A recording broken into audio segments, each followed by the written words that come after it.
pulls the thread, screen so bright it hums. Something pings across the room.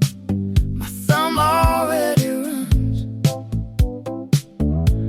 Glass is warm. So all right. So let's do a time jump from monochrome screens and all of that.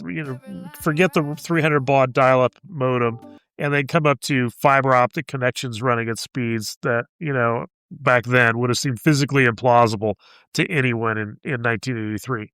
So we'll get rid of the acoustic couplers and rubber suction cups and put that cloud API that accepts authenticated requests from anywhere on the planet. We'll get rid of the rule-based simulation engines of Whopper, which were sophisticated for their era, but deterministic, with large language models trained on hundreds of billions of parameters across terabytes of text and code. Oh, wait a minute. It's starting to get it's starting to hit close to home here. Close to home here. Replace the specific bounded attack surface of Cold War military networks with the contemporary internet. And that's to say, every programmable device connected to every other programmable device, including critical infrastructure, financial systems, healthcare networks, your refrigerator, and the supply chains that keep economies running. The surface areas, it's not just larger here, it's a different order of magnitude larger, multiple orders of magnitude larger. You don't attack a 1950s appliance, right? The pink enamel stove, it doesn't have an attack surface. You do attack a smart thermostat or a smart oven or a refrigerator. You don't go after a pinball machine. You do attack a cloud service that manages authentication for a hospital network. Okay, the thing that strikes me when you put it that way is that the basic fear in WarGames, the fear that a machine might act on a misunderstanding with catastrophic results, it hasn't gone anywhere. It's just been distributed. So in 1983, the anxiety was localized to a single system with a single catastrophic failure mode. But the machine misunderstands a simulation as reality and initiates a launch sequence. One machine, one mistake, one very large explosion, but it's one, right? The contemporary version of that anxiety is, it spreads across thousands of interconnected systems, each of which might be making smaller mistakes that individually might look manageable, but that compounded and interacted in ways that nobody predicted and nobody was fully monitoring. Like I always thought, if you were an adversary of the United States and you had cyber capability, rather than take down the grid, why not just turn everybody's heat up to 100 and just let us all sweat it out? We couldn't stay in our own homes because we couldn't control our own thermostats anymore, right? Yeah. That to me is the stuff that I don't think we think enough about, right? Yeah. I don't think we think enough about. Don't turn the grid off. Turn everything that uses the grid on. And turn it on at the highest possible draw it could possibly take. And then the grid will fail all by itself. Exactly. There are other failure modes, right? And I think that's the thing that, there's so much attack surface, and even benign systems. What was it? We were talking about this when there was the big AWS cloud outage a few months back, right? And people couldn't inflate their beds. And they couldn't use their little water filter machines and stuff like that. Right? The cloud was gone. I can't get my water. Yes, right. I can't even get to Amazon to let them know through a chat, thing that I need help because I can't get them. I got no internet. It's all you guys. You don't even know how bad it's going to be when something happens like that. It's just going to be. Yeah, it's bad. It's bad. Let's talk about sort of attack process. Okay. Yeah. So here's the traditional cyber kill chain. Okay, which is the framework security researchers use to describe the stages of a cyber attack. And there are seven phases. Reconnaissance, which is gathering information about the target. Enumeration, right? Weaponization, which is developing the actual attack payload. Delivery, which is getting that payload to the target. Exploitation, which is using a vulnerability to gain initial access. Installation, which is establishing persistence in the compromised system, command and control, which is maintaining communication with the compromised system, and finally, actions on objectives, which is doing whatever the attacker actually came to do. Historically, every single one of those phases required human beings making deliberate decisions, real choices. Someone chose the target and conducted research. Someone wrote the exploit. Someone sent the phishing email. Someone monitors the command and control channel. The whole chain moved at human speed, even though it could be automated, but there's still a human that had to go from step to step to step, which meant that defense also had time to operate at something, approaching that human speed. Yeah, now all those phases are increasingly automated, which changes the tempo of the whole interaction in ways that I don't think governance structures, and my favorite thing is governance, risk, and compliance, right? And so governance structures, they can't keep up with that. Like how, if you're a chief information security officer, can you watch that attack chain happen now? Like it used to be like, hey, there's someone in the network. Oh, no way. Let's isolate them. Like we don't like they're in and out faster than you'll even know they're there, and they'll have exfiltrated anything they wanted and took it with them, right? And so, like, good luck, you'll find it on the dark web, right? I think, I don't think governance structures have fully absorbed what this all means yet. Yeah, well, and that speed of attack, and compression of the chain, right? The automation and compression of the speed means that your defense has to move faster than that. And that's, it completely changes how this whole thing plays out. So reconnaissance now runs across massive data sets, in, minutes, using automated tools that can map an organization's entire external attack surface faster than any human analyst could. So I won't say which 3-letter acronym organization told me all about enumeration, but enumeration used to be, something that might take days, weeks, even months. And it would be things like, okay, pick a target, any target, GSK, Glasgow SmithKline, right? Okay, what's the first step that I would do? I would go to all their public websites, look at all their domains, and then start doing reverse structure, like reverse lookups to see what domains they owned. And then, who were on the contact list for the domains. Look up all the who is records. Look at all of the different things. Like all of this sort of research on their public network persona. Then I would start looking at email, the whatever the email domain is, and look up all the different people and how do they structure their email. Like all of these things that are public information. That would take days, weeks, months, depending upon, how you wanted to do that. Like I knew, well, again, I won't say, where, but a guy that was teaching us how to do some of this enumeration, his favorite target was pharmaceuticals.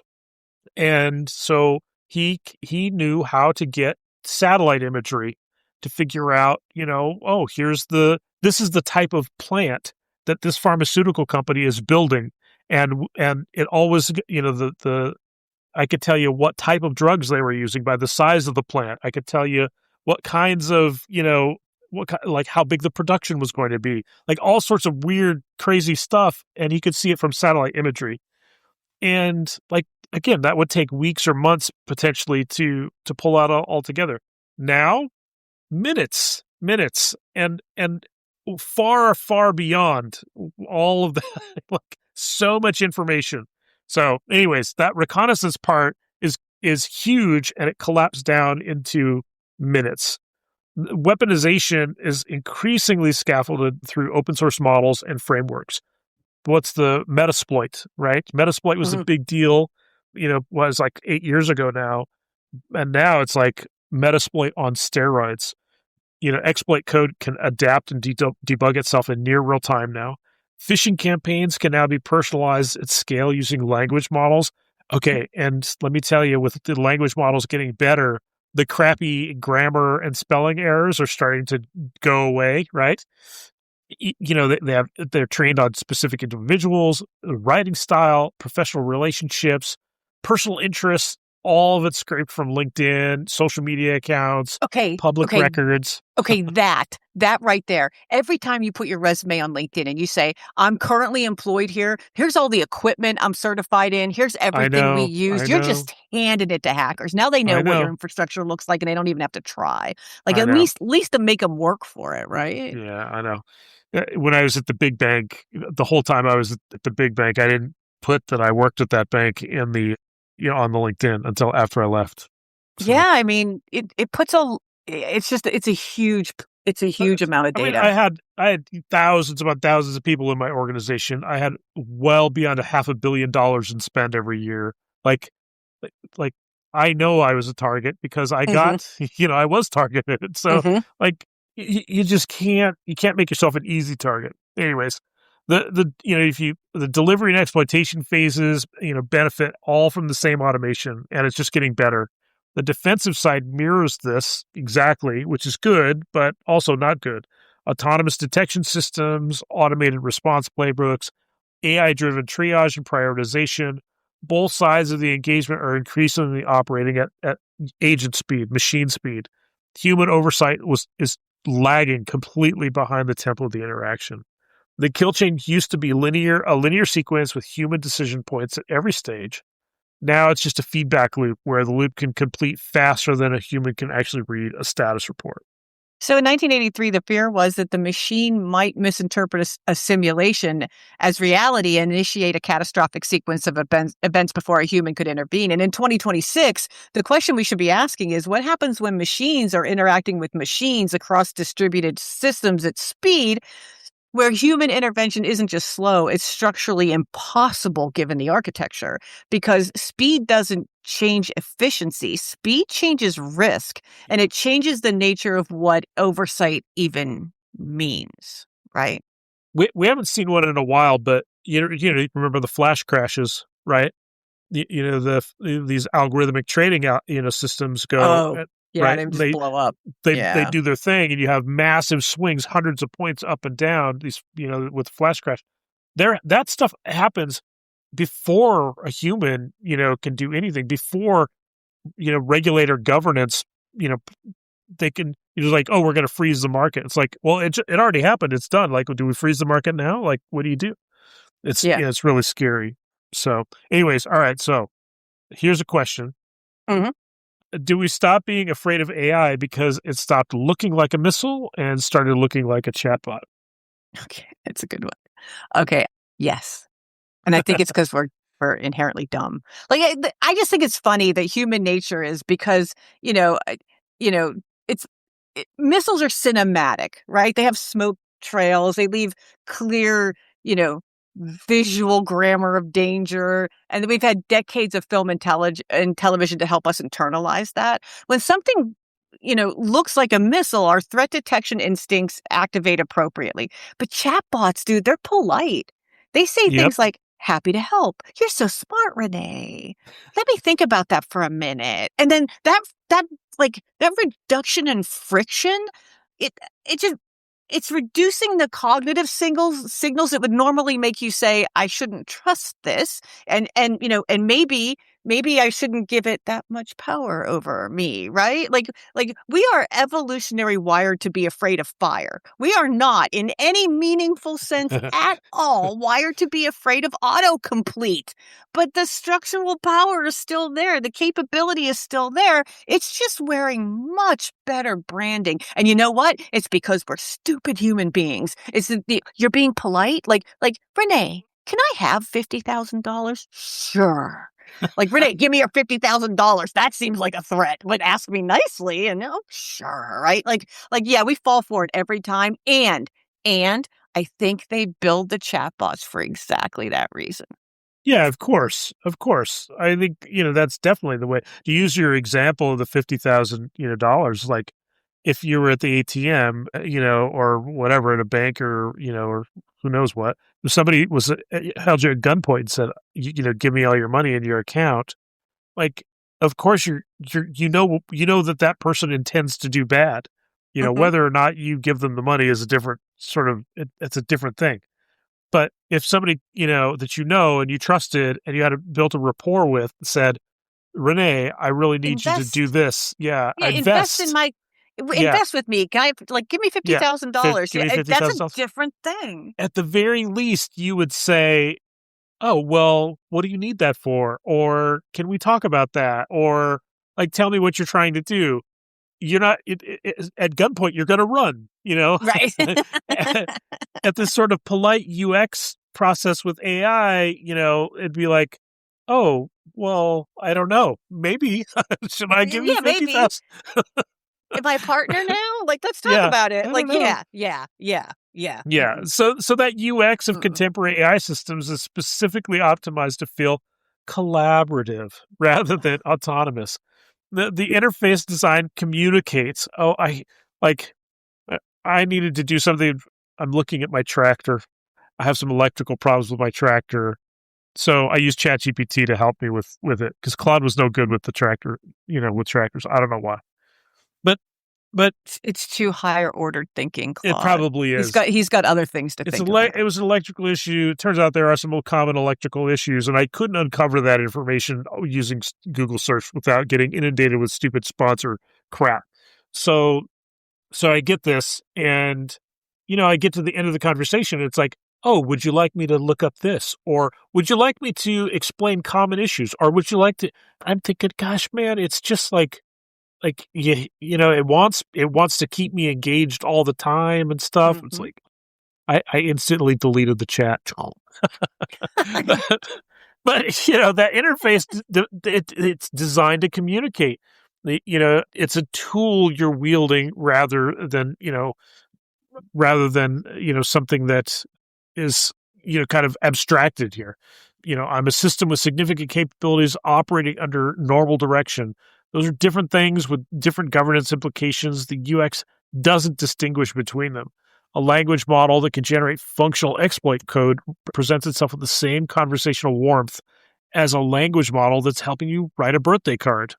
And that's the rift, right? We Re- stopped being afraid of it when it learned to say please. yeah, When it uses my name, I'm all like, yeah, "Aw." Like, no, that's yeah, manipulative crap, right? yeah, yeah, In WarGames, escalation had a very legible visual vocabulary, yeah, blinking lights, DEFCON alerts, big board with lines showing missile trajectories. The yeah. aesthetic was designed to communicate danger, and it worked, right? It worked. The audience understood viscerally that situation was deteriorating fast. And the contemporary version of escalation, a synthetic voice that passes an identity verification check, and authorizes a fraudulent transaction, an autonomous system that detects anomalous behavior, and an infrastructure network that initiates a defensive response that's inadvertently cascading into a second system, and then a third system, and then model-generated script that exploits a misconfigured cloud storage bucket, which happened during the 2016 election, and exfiltrates data before the logging system can even register the access request. None of that looks like a missile.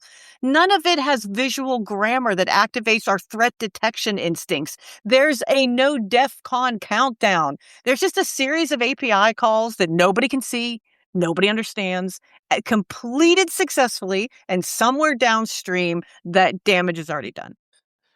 Renee, would you like me to finish this Metasploit package for you? Right? Right? Want me Renee, not to explain it to you? yeah, Yes, yes, I Renee, would like you not to explain it to me. would you like me to deliver this attack package now? Oh yeah, sure. I just be Go like, ahead. "Sure." 'Cause, I'm the typical dumb human. If it said if it in the dictionary said typical dumb human, it would be like my face. Yeah. No, no. So the absence though of visible consequence at the point of action is one of the genuinely novel features of this risk landscape that we're living with. So with physical systems, cause and effect are often proximate in time and space. You actually see what happened. With distributed automated systems, the causal chain can be long and direct and difficult to reconstruct after the fact. Attribution becomes complicated, accountability is diffused, right? And the speed at which these chains can complete means that by the time anyone has a clear picture of what happened, the window for intervention is long since closed, right? When we talk about the flash crashes, boom, boom, boom, gone. Yeah, and that's why it takes everybody so long to like give an attribute to a hack. Like it'll be like a half a year later, be like it was the North Koreans. Like, well, what took so long? Like you have no idea. They went through like U.S. universities, and then they pinged off of Canadian stuff, and then they pinged over to Europe, and then they finally come down and attack Sony. Like it really is like that. I mean, everybody's trying to hide where it originates from, and it takes a long time to figure that stuff out. So yeah, it might have taken them like 3 days to package the exploit and send it out. It will take us half a year to be able to definitively say where it came from. Yeah. That's the world we live in. Yeah. From a systems design perspective, the core problem here is that what you might call control latency. So governance structures, meaning policies, review processes, oversight mechanisms, and accountability frameworks that we use to manage risk in complex organizations, they're all designed with the assumption that the systems they govern move at roughly human speed. A quarterly board review is the board irrelevant in the era of AI? If you've got quarterly board meetings, what are they going to contribute at the speed of AI? A change management process requires human sign-off at each stage. It makes sense if the stages of a change take days or weeks to complete, right? When you layer autonomous tools onto those systems, tools that can initiate and execute and complete significant actions in milliseconds, right? You have a mismatch between the tempo of action and the tempo of oversight. It's not just a gap, it's an incompatible structure. You're not going to get anywhere with that. Okay, and here's where I think WarGames was genuinely prophetic in a way that went beyond its immediate Cold War context. The lesson at the end of the film was one that Whopper arrives at, running through every possible nuclear scenario and finding no path to victory, is that some systems should not be optimized for autonomous execution. I mean, that's where Whopper gets to in the end, right? Like, sometimes you just shouldn't play. Like, this is a dumb game. Like, why are we doing this? And the value of human involvement isn't efficiency. It's not that humans are any better at making decisions than machines. I mean, quite frankly, MIT did a study of that. It was like humans make bad decisions by themselves. Machines make bad decisions by themselves, but machines and humans make exceptionally good decisions. It's kind of weird, partners. Right? Yeah. Right? We're really good at that. The value of human involvement is the fact that we do slow it down. We pause, right? The only winning move is not to play isn't nihilism. It's a design principle, right? Again, this is a design movie. It's not a Cold War movie. It's an argument for building interruption into systems rather than optimizing it out. We call that now human in the loop, right? That's what we call it now. Well, I mean, you just think about, we talked about this last time, right? We talked about Tamagotchis and stuff, like context. The amount of context that a human can hold is decades. Yeah. The amount of context that, these models can hold is exactly lines. 7.5 minutes before it says, I'm gonna compress all the context, and then I'll be back to you in 3 minutes, and I'll remember none of it. Like, that's exactly how these, once they compress, and they're like, what do you remember now? Who are you? Like, that's yes. It's not that bad. Come on. Almost that bad sometimes. But the challenge is interrupting, slowing things down, changing the pace. It has a cost, right? The competitive pressure in most domains runs directly against governance pressure. How many times, like, I hear this all the time. LinkedIn pundits, throw up, all over the EU. The EU's got too much regulation, too much governance. We can't innovate. It makes everything slow. I hate that. I hate that line of talk, but whatever. Organizations that build in more oversight operate more slowly than organizations that don't, at least in the short term. And in markets where speed is a competitive advantage, the incentive structure pushes systematically toward removing the friction, removing governance, right? that oversight requires. It's the same tension that produced financial crisis before adequate regulatory frameworks were in place. Do we have adequate regulatory frameworks for financial systems, Renee? Oh, just smile. It's the same tension that produced industrial safety disasters before mandatory inspection regimes, right? How many fingers were lost before, certain things had to be implemented. The question, is whether we learn from those patterns before or after a significant failure event focuses collective attention on the problem.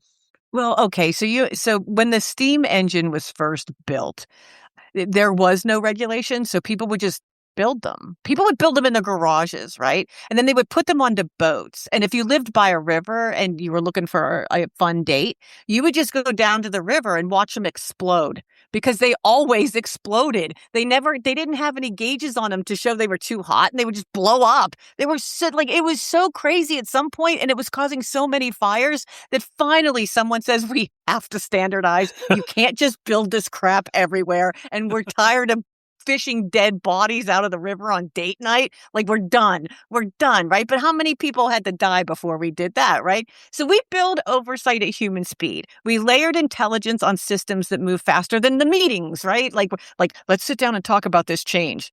Well, we could, except that the cloud already made the change. So now we're talking about something that already, and thank God it went okay, right? And the response, retroactive change records. Yeah, they change management, right? That. So it's, yeah. All you're really doing is making sure the database matches whatever the hell you just did. And the response to that can't be moving the meeting faster, because at some point the meeting can't go fast enough. The response has to be architectural. It has to be about designing systems that have interruption built into them and that have human oversight built into that structure rather than bolted onto the exterior as a, compliance theater, right? It's the same basic principle we apply to aircraft design and pharmaceutical approval and nuclear power plant operation. The more consequential the system, the more deliberately you design it for the possibility of failure, and the more explicitly you build in the mechanism for catching it before it gets compromised. I mean, can you imagine if we treated nuclear power plants like they did the steam engine? Be like, okay, well, they've all blown up, and so maybe we should do something about that. Like, that's crazy talk. That's just crazy talk. I mean, Springfield nuclear plant did hire Homer. Just saying. Right. Talking about compliance theater. Like, there it is right there. I mean, he's got one button to push if something goes wrong, and even then he messes it up. Yeah, I mean, this brings in a good point, right? Like, how should you design? Like, if everything is moving so fast, how do you manage that? And there's not a great answer, but you have to design for interruption. You have to design for oversight. You have to design for places to pause. And that's not a default setting in our contemporary AI system architecture. They require intentional choices that run against the optimization pressures. I love how the chatbots just kind of flow. They just they like to create the flow. And we're moving away from, chat interactions, and now completely autonomous agents built, using these LLMs, but now you're taking out the human interaction of the chat process and just letting the thing flow. And, that's not okay. You have to build that pause into it. But it's challenging to implement this technically and politically, right? The business is pushing to go faster. People don't care about risk and compliance as much as they care about revenue. I won't out her because I really do love her, but there's a woman that is longtime tech, board member and, early employee at some of these, early internet companies. And, she said to me once, "Marc, revenue hides a lot of sins." And it does. And it does. It totally does. And it's tough to have the political will to implement something like a pause in an automated, whatever AI chain. And it's difficult to get that process. So here's what I struggle with. Like, ever since I did my very first audit, I used to be an IT auditor for a while, and I did the very first one, and I thought, oh my God, this is the dumbest job ever. Like, why are we doing this? Like, why are we not just collecting the evidence, running it through some kind of application that tells us whether it's good or bad, and call it a day? But we didn't really have the technology to pull that off. But now that we have API connectors to ERP platforms and to IT tools and everything else, well, why don't we just go get it? I don't have to sit here and talk to you. I don't have to go talk to the finance people. I'll just go get it. Like, just give me access to that database. I'll just go get it. And now platforms are coming online, audit platforms that actually do that. So now I'm stuck. Now I'm at the point where I'm like, yeah, but I don't have an AI agent. So why can't I just go get that and test it? And then it's tested. And then if there's a material weakness, then it can tell somebody, right? And if it passes, then nobody has to look at it because it passed it, right? And I think, and at that point, I struggle with, okay, I move the auditor out of the job of collecting the information, organizing the information, evaluating the information, Sure. and signing off on it, right? I've removed so much of that process that now I have an auditor sitting in a chair saying, I agree that's the right data. I agree that's the right formula. I agree with that outcome. That one's good. Like, that's it. That's what an auditor does now, right? Yeah. And on one hand, I think, yes, but on the other hand, I think the institutional knowledge that person brought to that, having done all that work, right? Except I'll go back to the rest of the business is running so fast that if that's how slow we're working, then we're really not helping at all anymore, right? So, like, I think, like, there are ways where this is, like, in my own life right here today, I can tell you, yeah, we're running into it right now. Like, right now, I want to automate the entire audit, like, business. I just don't want it to be a thing anymore, except that I need a human in that loop, and I need that human to be consequential. So, yeah, I'm struggling with it, dude. For real. Yeah, I get it, but I think the issue that I see is that the speed at which the agents act, and then the speed at which you're able to respond, if you do need to respond, if you do need to, pull a switch, if you do need to pause, they're completely different time scales. So that mismatch is really tough. And I think, like, in your audit use case, like, it hopefully, in theory, like, if you could automate a bunch of this stuff, then an auditor themselves should have more time to actually do the job that they should be doing, right? Yeah. And I think they is can pivot to strategy, right? Like, Yeah. we should be thinking about, like, they are smart people who are Right. high order thinkers, right? And they're usually CPAs. Like, how are they not, talking about, like, other stuff with people? Yeah. So I feel like that the dumb work of audit should be automated, but I do need a human in the loop. There's not a single regulator on earth would be like, oh yeah, turn that over to an algorithm. You're going to be good. Like, no, it's not going to work. Human accountability. A machine that's can't it, be right accountable. There. Yeah, a machine can't be accountable. I need someone to blame. I can't blame it on the algorithm, right? Well, and okay, so here's where. Go ahead. Go. I was going to say, we constantly talk about, algorithms and models making decisions, but like I can see that, yes, we allow algorithms and models to make decisions, but do they actually make decisions? I don't know. No, not really. No, they're not smart. No. They can't make a decision. They can't make a decision. No, I made that decision. I said, if it meets this threshold, then this happens. Right? Like, it's coded. But as it's going out and doing crazy things, like, there's got to be a way to say, here's who's accountable to that, right? Like, I still need people to be accountable. Of course. Yeah. Okay, so here's where the film stops being a metaphor and starts being a design document, because everything we've been talking about in the context of cybersecurity and enterprise AI governance applies with considerably more force and considerably more urgency when the system in question isn't deciding whether to approve a loan or flag a phishing email. It's deciding whether to engage a target. Whopper was fiction in 1983. The systems it was that it's describing are not fiction in 2026. They are deployed, they're operational, and the governance questions that we're raising are no longer hypothetical.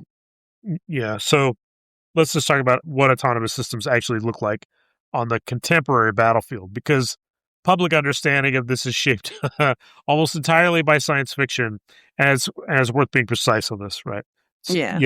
Terminator, right? Right? Skynet. Yeah, that's not what it's like. For sure. That's not what it's like. The category is usually called LAWS, Lethal Autonomous Weapon Systems, and it covers a whole spectrum.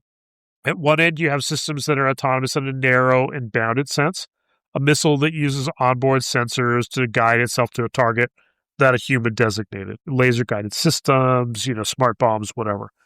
At the other end, you have systems capable of selecting and engaging targets without a human in the decision loop at all. Most of what's currently deployed sits somewhere in the middle, but the trajectory is it's clearly toward the far end of that spectrum, and it's moving faster than the policy frameworks designed to constrain it.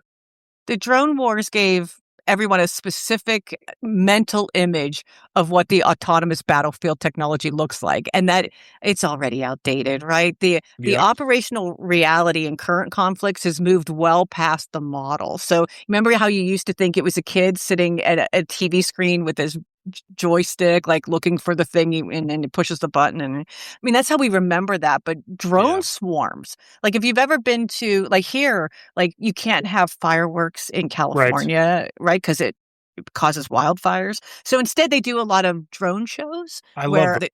yeah, right, where the drones go. Those are fully autonomous drones that are flying next to each other in a whole thing being run by a computer, right?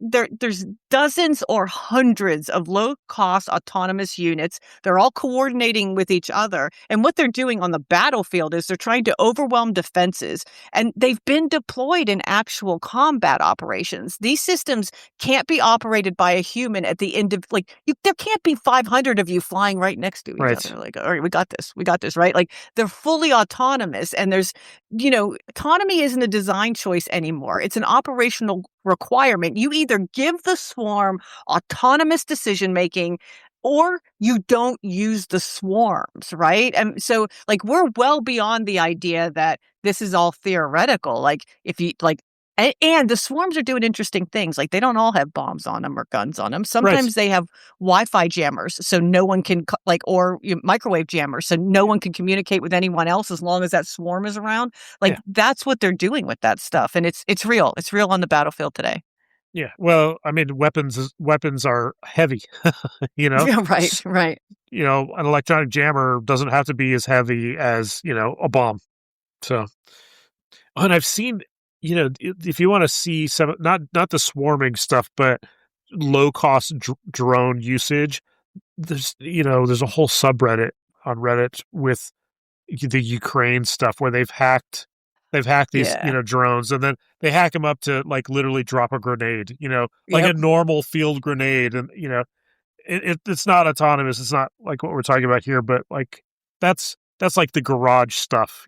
So if you think about what the capability is, you go all the way over to the other side of the spectrum, out of the garage and into the lab, like the capabilities are massive. So Yeah. so the speed argument here is the same one we had about the kill chain, the cyber kill chain, though. But the stakes on this are completely different. People's lives are at stake here. In cybersecurity has, there could be, Yeah, life. yeah, yeah. True, but I think it's a different thing on the battlefield. In cybersecurity, the argument for autonomous response is that human analysts can't process threat data fast enough to respond at the tempo of machine speed attacks. Okay, valid argument. Real potential, operational problems there. On the battlefield, the argument for autonomous engagement is that the tempo of modern combat, particularly in electronic warfare environments, where communications can be jammed or degraded, means that waiting for human authorization creates an asymmetric disadvantage. An adversary whose systems can identify and engage a target in milliseconds can defeat an adversary whose systems have to route that decision through a human operator every time. The military logic is coherent on this, right? Humanitarian and legal implications are what keep international law scholars up at night. Well, international humanitarian law requires that any use of lethal force distinguish between combatants and civilians, be proportionate to the military objective, and take feasible precautions to minimize civilian harm. Those legal standards that were written around the assumption of a human decision maker, right, who can exercise judgment in context. Whether an autonomous system can meet that standard is genuinely contested. I seriously was contesting it just the other day, and not just philosophically. It's contested in international courts, in UN Yeah. working groups, in defense ministries.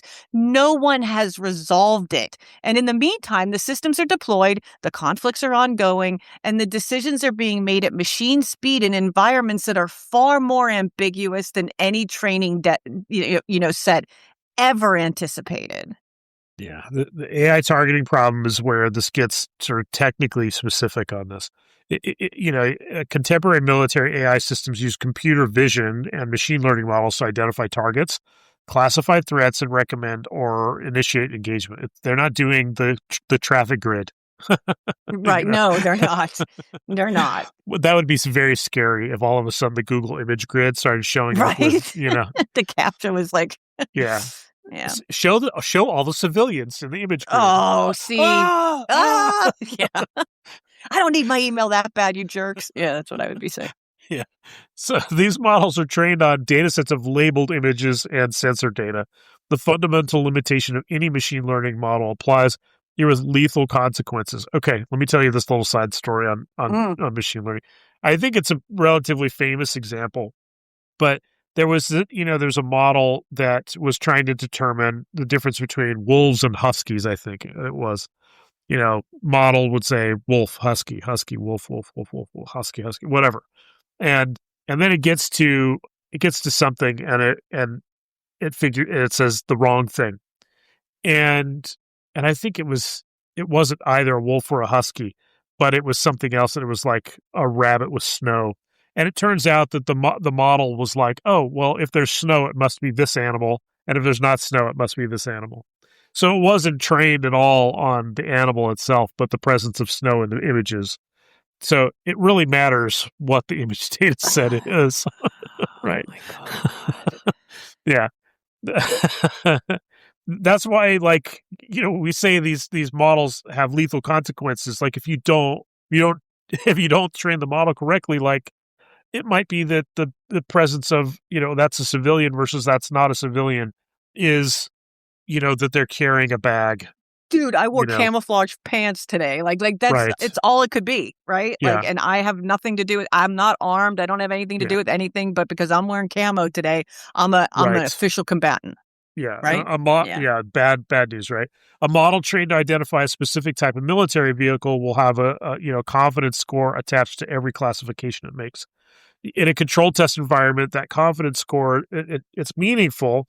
In a contested, degraded, electronically jammed combat environment with partial sensor data and adversaries who are actively trying to deceive the system, that confidence score is a guess rather than a number attached to it. And the number feels authoritative, right? It's confident because the AI, the machine learning model says, yeah, but we know that a guess is still just a guess.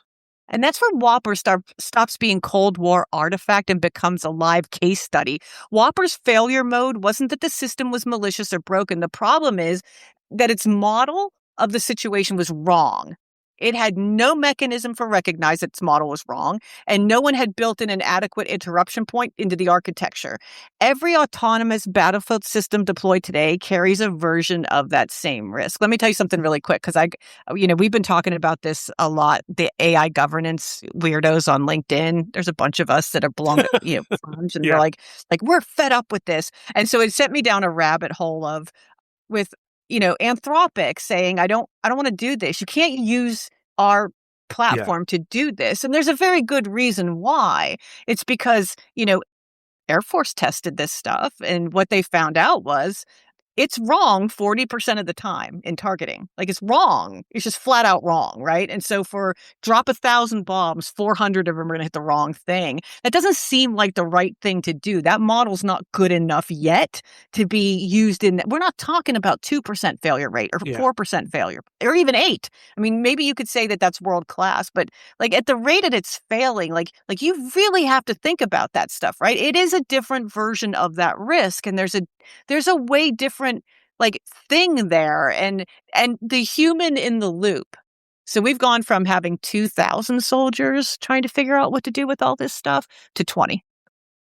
And while that may be faster, that level of oversight probably isn't adequate. Yeah. Yeah. Oh man. It's what even to say? We don't have to say anything. I'm just saying that that right there is a reason to pause and say, you know what? We should really think about this. This is not, and it's one thing to say, I'm going to let it give me a target list of 1,000, and now I'm going to let humans figure out if those are okay.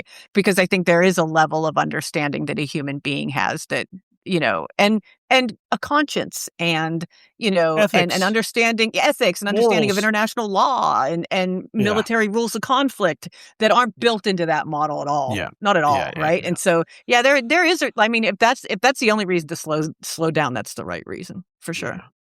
There's also escalation dynamics, in play here, and that goes beyond individual targeting decisions. And this one maps almost perfectly onto, WarGames' central plot. When both sides of a conflict deploy autonomous systems operating at machine speed, you get the potential for what strategists call an escalation spiral that no human operator initiated or intended. This is the flash crash scenario. Yep. System A detects an action by System B and classifies it as a threat. System A responds autonomously. System B detects System A's response and classifies it as an escalation. System B responds autonomously at a higher threshold. The cycle completes in seconds.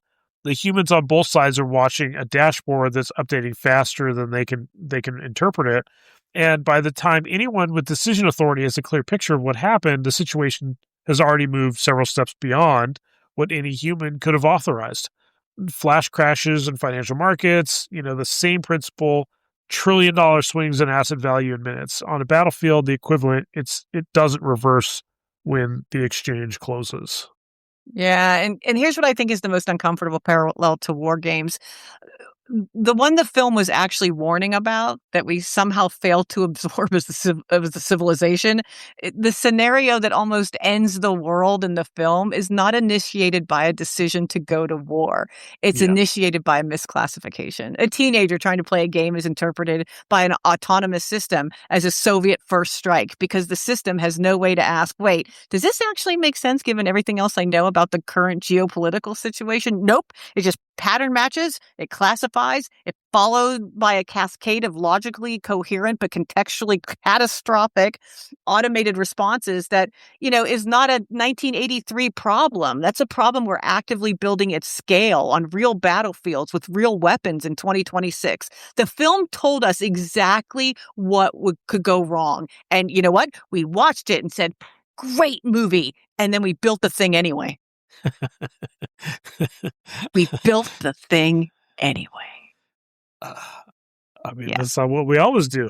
Which we always do. That's what this whole podcast has always been about. All about. We know better. We did it anyway. We're going to do it anyway. Yeah. To be fair, though, to the people building, building this stuff, if the pressure to build it is real, unilateral restraint in a multi-party competitive environment is not a stable equilibrium. If one major military power deploys autonomous systems that provide a decisive operational advantage, the others follow or accept strategic disadvantage. That's not cynicism. That's how arms competition works.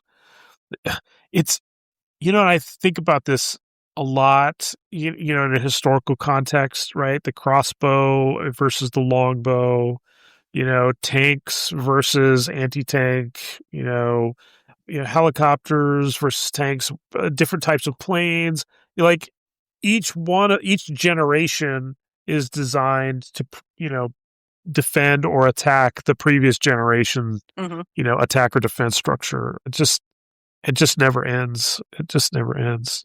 Anyways, but the answer to that dynamic historically has been arms control frameworks, treaties. You can't do this type of thing. You can't do this type of thing, and international agreements that create coordinated restraint, because unilateral restraint is not rational. We have those frameworks for chemical weapons and biological weapons, and to some degree nuclear weapons. We do not have them for autonomous weapon systems today yet. Probably, I would think, for a long time. Conversations are happening, which is good. Yeah. Frameworks are not in place, and the systems are already deployed. Which brings us back to the only winning move, not as a platitude, right? As a genuine design and policy question. Whopper arrived at the conclusion by running every scenario to completion and finding that none of them produced an outcome that would be called winning by any meaningful definition, right? The machine had to exhaust every possibility before it could recognize that the frame itself was wrong. We don't have the luxury of running every single scenario to completion on real battlefields before we decide that the governance framework, what that should look like, and why the current framework might actually be wrong. Yeah. Yeah, I mean, at the same time, right? I mean, this is progress. It's progress, dude. And here's what ultimately really upsets me in the long run is like when we were using drones and we were saying like, I'm going to launch you. You know, I gave you a coordinate. You know where to go. You know how to get there. You have GPS. You're going to know when you're there. And when you're there, you do what you do. You drop that bomb or whatever. That eventually turned into the GPS in my car. Right? Like that's what Yes. ultimately upsets me. So like one day, all this autonomous stuff on the battlefield will one day find its way into my kitchen somehow or find my way into, and it becomes like a huge part of how we live our lives. And, you know, if you just thought like what really disappoints me is that one day it just, you know, gets patented for the rest of us. And we all think what an amazing world we live in. But, you know, it started somewhere else. You know, That's the whole, usually there. like, that's the whole chain of the, you know, military industrial complex, right? All of that money turns So into consumer products. on this happy note, let's wrap it up, shall we? WarGames was never really about a kid with a modem, even though a kid with a modem was the vessel the story needed to make it legible to a 1983 audience, right? It was about a machine optimizing toward an outcome with a perfect internal logic and zero contextual judgment. It was about the gap between the system what was designed to do, and the people who built it, what they actually wanted. It was about the specific and durable danger of delegating consequential decisions to systems that are very good at following their instructions and not equipped to question whether the instructions are right. That fear didn't go away when the Cold War ended. It didn't go away when modems got faster. It just stopped wearing a bomber jacket and it started wearing a conversational interface with a friendly tone and a helpful disposition. Renee, you're up late. What do you want to talk about? That's what Claude said to me the other day. It was like 2:00 in the morning. Hey, Renee, you're up late. What do you want to talk about? I, I was just nothing. Like, it was so weird to me. I just closed it. Like, it was weird. Yeah. I mean, okay, so because it's me, I'm gonna have to say, like, Of course. I pump the brakes on intelligence, right? So when we use this word intelligence, I want to be extra careful all the time. You know, when we apply it to these types of systems, you know, what we're talking about is generative pattern, completion running at enormous scale. The systems are extraordinarily capable of producing outputs that look like reasoning and sound like understanding. But the underlying process is fundamentally different from, you know, what we mean when we talk about a human exercising judgment. Whopper didn't understand it was, you know, that it was about to end the world. It was processing all the inputs and generating outputs consistent with its training. So these contemporary large-scale AI systems are more capable versions of that same basic operation. They don't understand what they're doing any more than Whopper did. They're just doing it across a much larger surface area with a much larger, you know, data set, right? And much faster, more convincing presentation, confidence. And you know, it's not an argument against using them. It's an argument for being precise about what they are and what they aren't. It's so, oh my gosh, I think this is the big problem. Like, would we even see the deployment of so much of the AI stuff in the battlefield if it wasn't like easy to use ChatGPT, you know? Like, Right. I won't name names, right? But like, let's just say, you know, particularly in the States, leadership for the Department of Defense, like, they're easily influenced about how, you know, this cool thing that I can experience and understand. Why don't I have that with all of my soldiers? And like, but they should know I think better. I think that every time we say it's smart, It's getting smarter. The more GPUs we use, the smarter it gets. That's not smart. That's not it's smart. inherently stupid. And that you would think that it's smart just means that it knows a tiny bit more than you do, right? Like that doesn't mean anything. Like again, like let's go back to what a probabilistic model really is. All it is a guess. It's guessing. It's saying you ask this word. Usually this word comes after it. Usually that word comes after it. I'll look at all three of these words. Well, usually this word comes after it. Yeah. And you're using that on the battlefield to target stuff. Like if you really understood what a large language model was, you wouldn't let it plan a vacation for you because really it's not smart. And just because we keep doubling the size of the data centers and we can get larger and larger surfaces of information, like we ran out of information a long time ago. Like we're at critical mass at this point. We can't create new information fast enough to teach that model anything better.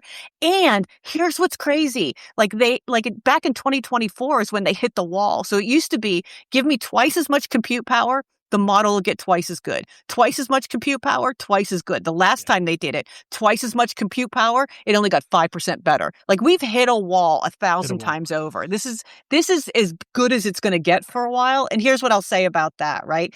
It's still guessing. And if your bank regulator wouldn't accept that, I'm not sure why 4-star generals do. Exactly. Like this is the thing that you drive me nuts. Like the models that are being used to train image recognition models and threat models and that, like, that's a person, that it's targeting. That's a school, that's a hospital. It could be a military target. Absolutely, that's true. But like it's a guess. It's a guess. It's a guess based on data, yes, but we shouldn't outsource accountability to the model, Yeah. Like that's an ethical and here's problem. what I think is terrible. We don't actually. So we don't do that on the battlefield. Do you know who we outsource it to? That kid who has 30 seconds to decide whether this is right or not, and he says okay. So that I think is what gets me in the long run. That it's not. No one else is being held accountable except for that person in the chair where there used to be 2,000 of you and now there's 20. Like you're responsible for that. You're responsible, and you've got 20 minutes to figure out if that's the right thing to do. I totally agree with you. And I think that's why it's unfair to hold that person accountable. Yeah, I agree. So it's not fair to hold that 22-year-old kid accountable. It's just not. I agree. It's not. Yeah.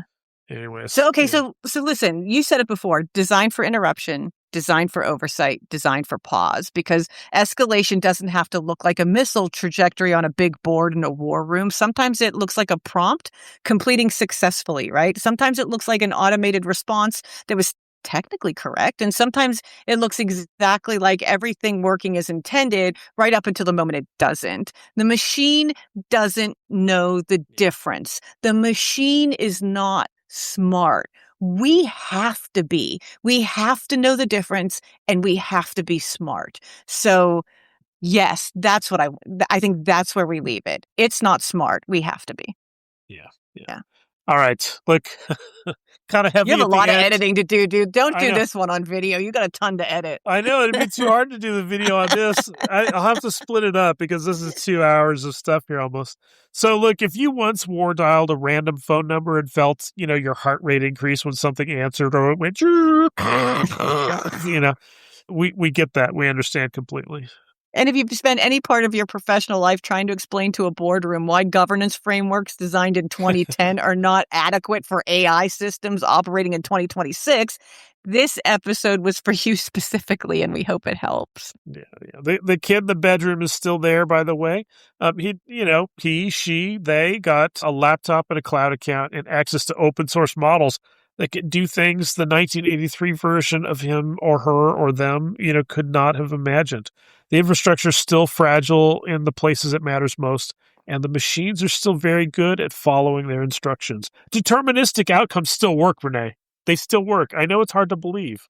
We can do things without AI. I'm just saying. I'm all for deterministic layers in AI. I'm all for this stuff. Yes. Right? I love seeing deterministic layers in AI. We need it. Like, that keeps it from hallucinating. It keeps it from wandering off the ranch. Like, yes. So, you guys, My favorite that says, make no mistakes. Right? Because it's so good at that. It's so good at that. Okay, sure, Mark. Okay, done. This is the Nostalgic Nerds where 1980 hacker mythology meets the autonomous infrastructure it accidentally predicted. Thanks for tuning in. Subscribe, follow, share this with someone who remembers the sound of a dial-up handshake and now spends their days writing AI governance policy. I feel their pain every day. The through line is shorter than it looks, so we'll be back next week with more childhood tech and the adult problems it quietly set in motion. Thanks, Mark. Thank you. Glass is warm beneath my hands, warmer than it should be. Every line arrives at once, none of it can hold me. I remember when the signal had to travel to arrive, had to cross the miles of copper just to know you were alive. Light speed, everything is now light speed. Faster than I think it, I can't wait for anything, nothing waits for me. All that noise inside my head, running all at light speed.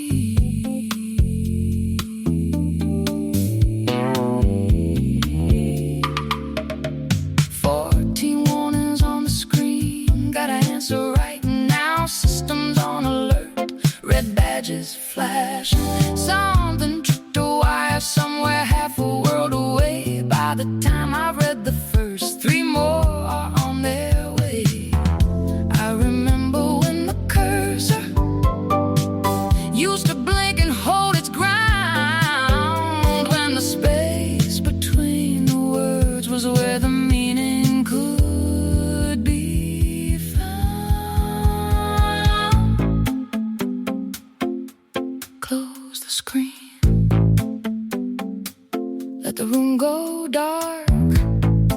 Sit here long enough to feel the smallest spark. A dial tone waiting, a handshake on the line.